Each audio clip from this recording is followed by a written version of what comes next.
अच्छा आपने पढ़ा है, बहुत बहुत धन्यवाद आपका। ऐसे ही सभी लोग पढ़ें, एक लय में, एक राग में।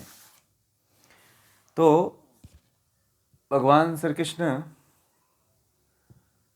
कह रहे हैं कि 42वें श्लोक में कि शांत स्वभाव, आत्म संयम, तपस्या, पवित्रता, सहन शक्ति, सरलता, ज्ञान, अनुभव, आस्तिकता, ये ब्राह्मण के स्वाभाविक कर्म हैं। तो जो कल हम लोगों ने ब्राह्मण, क्षत्रिय और वैश्य के बारे में जो बात पढ़ी थी, और अभी हमने कबीर का भी हूबहू साथ साथ लेकर के चल रहे हैं, सेम वही चीज़। तो अब ये ज़्यादा क्लियर हो जानी चाहिए आप लोगों को। तो ब्राह्मण किसको, ब्राह्मण का स्वाभाविक कर्म क्या होता है, आज ये जान लीजिए आप लोग। किसको ब्राह्मण कहते हैं? वह कौन व्यक्ति ब्राह्मण है जिसके अंदर यह गुण रहेंगे। तो ब्राह्मण होने के लिए आपके पास क्या क्या गुण होना चाहिए, और तभी अपने आप को ब्राह्मण कहो यदि यह गुण है तो। क्या गुण होना चाहिए? शांत स्वभाव होना चाहिए, शांत प्रवृत्ति का होना चाहिए, आत्म संयम होना चाहिए, इंद्रियों पे कंट्रोल करने वाला होना चाहिए, इंद्रियों को नियंत्रित करने वाला होना चाहिए, लंपट नहीं होना चाहिए। तपस्या, तप करने वाला होना चाहिए। ठीक है, तप करने वाला। तपोद्वंद्व सहनम, मान अपमान, सर्दी गर्मी, लाभ हानि, जय पराजय, ये मान अपमान को सहन करने वाला हो। पवित्रता उसके अंदर हो, बाहर और भीतर उसके भीतर शुद्धि हो, सहन शक्ति उसके अंदर हो, यदि उसके अंदर सहन करने की क्षमता हो। ये नहीं कि कोई एक बात बोल दे तो एकदम पिनक करके एकदम पहाड़ पे चढ़ जाए, बोले कि हम सिरे फोड़ दूंगा, तामसिक वालों की तरह। ठीक है, मैंने उनको, तामसिक वालों को कुछ एक शब्द बोल दीजिए, फिर देखिए। एक कबाड़ वाले था, उसको एक महिला जो है थोड़ा सा उसको कुछ ऐसी बातें कह दिया तो तुरंत गुस्से में आकर के उसको मारने के लिए उतालू हो गया। क्यों? ये तामसिक प्रवृत्ति है। सहन शक्ति होनी चाहिए। कोई व्यक्ति अगर आपको कोई ऊंचे शब्दों में कोई आपको कमेंट भी पास कर रहा है तो सहन करने की क्षमता रखो। ठीक है, ये नहीं कि तुरंत जो है उसका जवाब दो आप और तुरंत भिड़ जाओ लड़ने के लिए। ठीक है ऐसे यदि है गुण तो आप उस कैटेगरी के नहीं हो। फिर यदि यह गुण है तो हैं, यह गुण नहीं है तो आप नहीं हो। सहन शक्ति का गुण रखो आप। कबीरदास जी ने कहा है ना कि गारी ही से उपजे कलह कष्ट और मीच, हारी चले जो साधु है, लागी चले सो नीच। इसलिए सहन शक्ति रखो, हार के चल दो, लगो मत, उलझो मत। हर जगह साधु का ही लक्षण होता है। साधु उसको जानता है, इसीलिए उसे हार जाता है। बार बार करे तो भी उसके साथ यही कर दो, आप हार जाओ, बस उसको जिता दो। अब एकदम अति कर दिया है, हैं? आप तो अहंकार को मत आ, आ, कोई नहीं कहेगा ना, कैसे कह देगा भाई। आप बस कुछ जवाब ही मत दो ना, चल दो, आप रास्ते पे चल दो। आपका जवाब न देना ही उसकी प्रतिक्रिया है। आप जवाब दे दिए, कोई गाली दिया आपको, फिर आप पलट के 4 गाली दे दिए, तो फिर तो आप उसकी गाली को स्वीकार कर लिए। कोई गाली दिया तो बस चल दो, उलझो मत। आप अपने रास्ते पे आगे बढ़ो, उसके चक्कर में मत पड़ो। आप अपने कार्य में आगे बढ़ते रहो, छोड़ दो ना। जैसे मान लीजिए कि जब भैंसे को देखे होंगे, सांड को देखे होंगे, जब चलते हैं तो बहुत से कुत्ते भौंकते हैं कि नहीं भौंकते हैं? हर गली के कुत्ते उसे दौड़ाते हैं, परंतु क्या वो उलझता है क्या किसी से? वो तो चलता जाता है ना। वो तो भाई अपने लक्ष्य पे जाता है, जहाँ उसको जाना होता है चला जाता है। तो आप अपने लक्ष्य की तरफ बढ़ो। आप उलझते रहोगे तो जीवन भर उलझ उलझ गए आप। अब लड़ लिए तो फिर कहाँ पहुँचोगे भाई, यात्रा कर पाओगे क्या?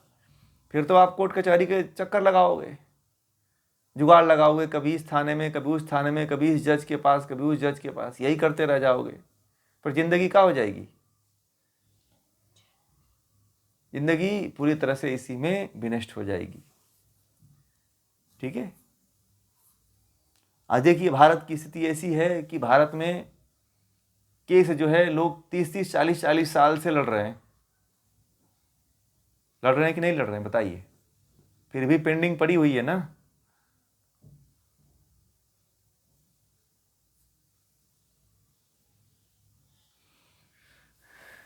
लोग फिर भी उबर नहीं पाते हैं, उसी में लगे हुए हैं, तारीख पे तारीख, तारीख पे तारीख, हर महीने जाना पड़ता है। हैं? पूछिएगा, बताएंगे आप लोगों को जो इस क्षेत्र में है, वकालत के क्षेत्र में है, वो बताएंगे कि कितना धक्के खाना पड़ता है, कितने लोगों के घर बिक जाते हैं। जो एक बार इन चक्करों में फंस गया उससे घर तक बिक जाते हैं, कंगाल हो जाता है वो इन सब चक्करों में पड़ करके। इसलिए उलझो मत, आप आगे निकल जाओ। ये सहनशीलता होनी चाहिए, सरलता होनी चाहिए, सरल होना चाहिए। इतना सरल हो कि एक बच्चा भी आपके पास आकर के आपसे खेल जाए।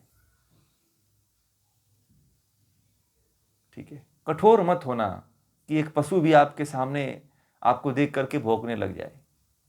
एक कुत्ता भी आपको देखे तो आपको दौड़ा दे।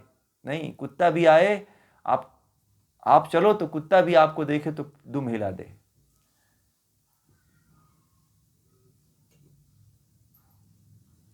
शेर के जो हिंसक, जंगलों के जो हिंसक जानवर हैं, वो भी आपके सामने आए तो अपनी हिंसा छोड़ दें। ये तो यम नियम के पालन करने से ही होता है। सरलता का गुण उसी व्यक्ति को होता है जो यम नियमों का पालन करता है। दूसरा, अगला है ज्ञान। और जो ब्राह्मण होता है उसको ज्ञान होता है। ठीक है। ऐसा नहीं कि वो अज्ञानी होता है, वो ज्ञानी होता है। आप लोग जिस कर्म पे चल रहे हो, जिस पथ पे चल रहे हो, वो कौन सा मार्ग है? ज्ञान का मार्ग है, ब्राह्मणत्व का मार्ग है। ये अनुभव, क्या अनुभव होना चाहिए जीवन के बीती हुई घटनाओं का, उसके पास अनुभव हो और उस अनुभव से कुछ सीख ले वो। ऐसा नहीं कि अनुभव जीवन में बीतता जाए और उसको दोहराता चला जाए, नहीं, उससे सीख लेकर के उससे आगे बढ़े। ठीक है। और आस्तिक हो, नास्तिक नहीं होना चाहिए कि ईश्वर को नहीं मानता हो, ब्रह्म को नहीं मानता हो। ठीक है। आस्तिक हो, ईश्वर पे विश्वास करने वाला हो, ब्रह्म में आस्था रखने वाला हो। ऐसा नहीं कि पीर पूजो, मीर पूजो, तो इस देवता को पूजो, इस देवता को पूजो, ऐसे नहीं होना चाहिए। आस्तिक किसको नहीं कहते हैं? ये पाखंडी, एक तरह से एकदम पाखंड है। ये समझिए कि नास्तिक होना बल्कि ठीक है। ये जो पूजते हैं ना, ईर पीर मूर मीर, तो फलाना देवी तो फलाना देवता, इनसे अच्छा नास्तिक होना है। नास्तिक इसलिए बन जाता है कि वह यह जानने की कोशिश करता है कि ब्रह्म कौन है। इसलिए नास्तिक होना ज़्यादा अच्छा बल्कि है, क्योंकि ये पाखंड में पढ़ करके, ये बुरे कर्म करके आप और गर्त में जा रहे हो। समझ में आ गया? नास्तिक तो भाई नास्तिक है, चलो नहीं मानता है, नहीं मानता है, उससे बुरा कर्म नहीं होता है, ये ध्यान रखना। वो बड़ा सही अपनी जगह पे है। वो जितने में है, बस उसके अंदर एक यही धारणा है कि वो ईश्वर को नहीं मानता है। परंतु नास्तिक जो व्यक्ति होता है वो अंत में ईश्वर को स्वीकार कर ही लेता है। एक चीज़ और बता दूं, क्योंकि नास्तिकता उसको वहां तक पहुंचा देती है। परंतु जो आस्तिक हैं वो तो उनको कभी ज्ञान ही नहीं हो पाता है कि उस किस कचरे में पड़े हुए हैं। उनको लगता है कि ये जो कचरा का डब्बा है यही मेरे लिए जो है पवित्रता का स्थान है, यही मुझे मुक्ति दिलाएगा, यही बड़े कचरे से मिला देगा। क्या करोगे भाई आप? मान लीजिए कि जो लोग इस तरह के फंसे हुए हैं वो तो अपने जीवन को बर्बाद ही कर रहे हैं ना। बताइए आप लोग।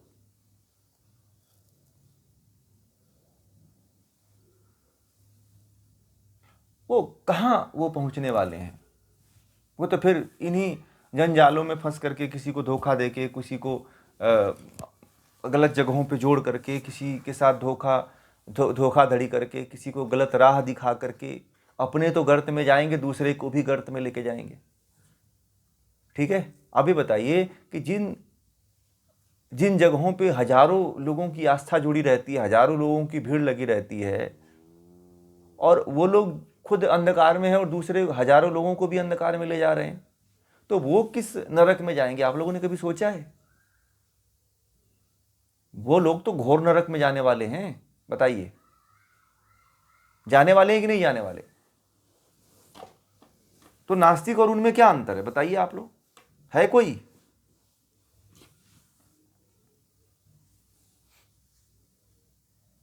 नहीं है ना। तो इसीलिए जो है आस्तिक होना चाहिए। इतने गुण यदि आपके पास है, ये स्वाभाविक कर्म, ब्राह्मण की ये स्वाभाविक कर्म होते हैं, यदि इतना आपके पास कर्म हो तो समझना कि आप ब्राह्मण हो।